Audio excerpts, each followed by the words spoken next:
This man was brave and fierce. Alone in the enemy's camp, he is not afraid even if he is outnumbered, because he has an uncanny skill, rebirth. The man was shot in the hand with a tranquilizer gun. Without hesitation, he cuts off his arm and continues to fight, but soon he is shot twice in the body. Then he smiles, raises the gun and shoots himself in the head. He fell to the ground. At the same time his arm grows back. He picks up his gun and continues to fight and kill. This is a new kind of human. They had the power of immortality.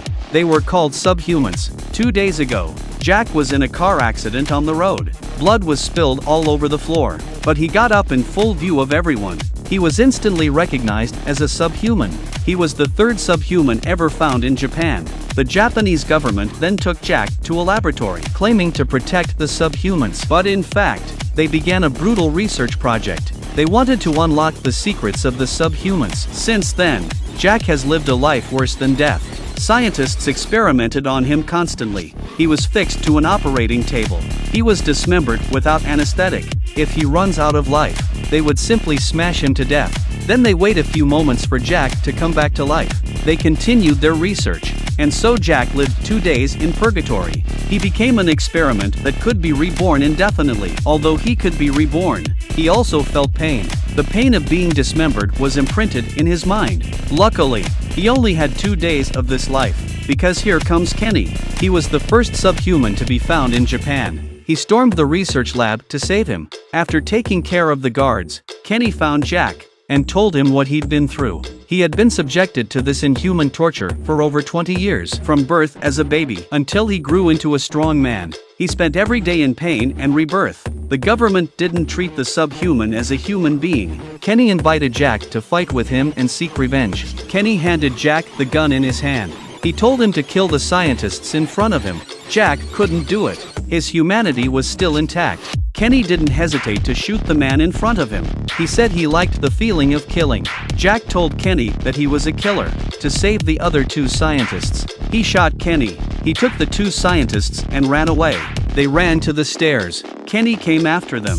He was hit and fell to the ground. Then Kenny's body filled with black smoke and summoned a monster. Kenny looked at Jack with contempt, telling him that it was the ghost's unique ability as a Yakuza. Kenny's ghost rushed at Jack. Just then black smoke came out of Jack's body as well. He summoned his own ghost. The 2 ghosts fought together, but unfortunately, the newly summoned ghosts were no match for each other and were quickly dispersed. Nevertheless, Jack used the time between the 2 ghosts to sneak out of the lab. By the time Kenny caught up with him, Jack was gone. The loud noise in the lab had attracted a large number of journalists, and that was exactly the effect Kenny wanted. He's not just here to save Jack. He's here to expose the government's ugly face, to expose their dehumanizing atrocities to the public. In front of the press, Kenny pushed the second subhuman he saved and told the public everything. He wanted to gain the sympathy of the people to put pressure on the government. He wanted the government to create a special district for the Asians. The government's brutal treatment of Asians instantly sparked a public outcry. The Japanese government then held a press conference and refused to acknowledge what Kenny had said, claiming that everything was a lie made up by Kenny. Kenny saw this and released a video. To punish the government for lying, he decided to destroy the government building. The time was set for 3 p.m. 2 days later. The appointed time came quickly. A large crowd of journalists had gathered outside the government building. The government was ready to respond. A large number of special police officers are stationed here to keep watch. But no one could have imagined that when the clock struck 3 o'clock, it would be like a death knell. A plane crashed into the government building from a distance. A violent explosion. The smoke was so thick that people were killed. After the explosion, Kenny rose from the rubble and was reborn. His partners brought him clothes and weapons by drone. But at the same time, the military's best special forces have arrived. They attacked Kenny. Kenny was shot in the head. Soon he was surrounded by special forces. They were shooting at him repeatedly. This was a government program designed specifically for him. They kept shooting at him and didn't give him time to come back to life. But Kenny had been prepared for this. Another subhuman had already been ambushed on the roof of the building. A sniper rifle shattered everything. Specialists have no time for Kenny. Kenny came back to life. A bloody massacre ensues. Shotgun in hand. Each shot takes a life. If he was wounded, he wouldn't hesitate to shoot himself and start all over again. Even the most elite special forces are not worthy of mention in front of Kenny. In no time at all he had killed them all. And all this Kenny did live in front of the entire public. He renewed his demand to the government. This time he demanded that the Tokyo government hand over the city to him within 3 days. If not, he would spread a virus that would turn Tokyo into an inferno. Kenny's comments caused a great deal of public panic. The whole of Tokyo was in chaos. People fled the city for their lives. The government was forced to compromise and negotiate with Kenny. They agreed to make a small area a special subdistrict for the Asians. But this was not enough to satisfy Kenny's appetite. Negotiations fail and war is on the horizon. Just before the outbreak of war, Jack approached government officials. He put aside his hatred and chose to work with the government to protect the people of Tokyo and prevent this disaster from happening. They have a plan in place. The virus Kenny needs is only available at the Research Institute. All they had to do was hold the facility to prevent Kenny from getting the virus, and there would be no mass casualties. They stood by at the facility. Soon Kenny's subhumans came in from the front. The guards led them to a specific enclosed room as planned. Jack turned on the fan, sending his own ghost particles through the fan into the room. Kenny's men were soon surrounded by darkness. The ghost particles were invisible to the casual observer. They used the opportunity to launch a counterattack. An anesthetic needle was shot into their bodies. They passed out and were tied up. Although the subhumans were eliminated, but Kenny was not found among them. No one knew where Kenny had gone or what he was planning. They had to set up a large police presence at the entrance and wait. No one would have thought. A severed hand allowed Kenny to make an instant transfer. He cut off his own palm long before his partner set off. He told his partner to take it to the institute, and he himself went straight to a lumber mill and threw himself into a shredder and broke it into pieces. Because subhumans are reborn on the largest piece of flesh when they die, and so Kenny was inside the institute in an instant.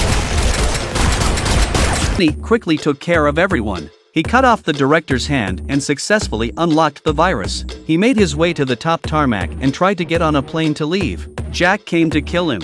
The ghosts of the two fought together. The two hosts were also firing their guns. Jack is no match for Kenny. He was pinned down in the corner. Kenny picks up the virus and throws it. At the last minute, Jack leaps out of the way. His ghost caught him just as he hit the ground. Even so, Jack was badly wounded. He had to put a bullet in his own head. Jack came back to life perfectly. He hid the virus in a box. The two men fought again. The battle was as fierce as it had ever been. They fought like 1,000 horses. After all, they could be resurrected indefinitely and no one could do anything about it. But soon the battle was over. Jack sticks a tranquilizer in Kenny's thigh, then released another tranquilizer. His ghost grabbed it from behind, and then his ghost grabbed it from behind and drove it hard into Kenny's back. The two made a perfect match. At the same time, Jack's hand was broken and sent flying into the distance. Kenny grabbed the gun and tried to kill himself, but Jack shot the gun off. He finally collapsed and it was all over. Jack looked at Kenny and let out a long breath. But the next moment, Kenny's ghost punched his master in the face. He killed his master. Kenny had managed to come back to life again. Kenny stood behind Jack with his gun, but Jack smiled with relief. He had a plan. A team of special forces came down from the sky. They used electric shocks to control Kenny. Jack used his only arm to stop him from killing himself. The team then sprayed freezing spray and in an instant they were frozen in ice. A single bullet reduced them to a cloud of dust. Jack and Kenny were killed together. There is nothing left, just in case. The troopers used a hoover to collect their dust, but no one saw it. In a hidden corner, a severed hand slowly transformed into a man. That's right, Jack was reborn. The Special Forces team shot him. He broke through a window and jumped from a building. He's been a new man ever since. There is no more Jack. Well, that's it for today's commentary. What do you think of my commentary? Are there any other movies you'd like to see? Feel free to leave your comments below. See you in the next video.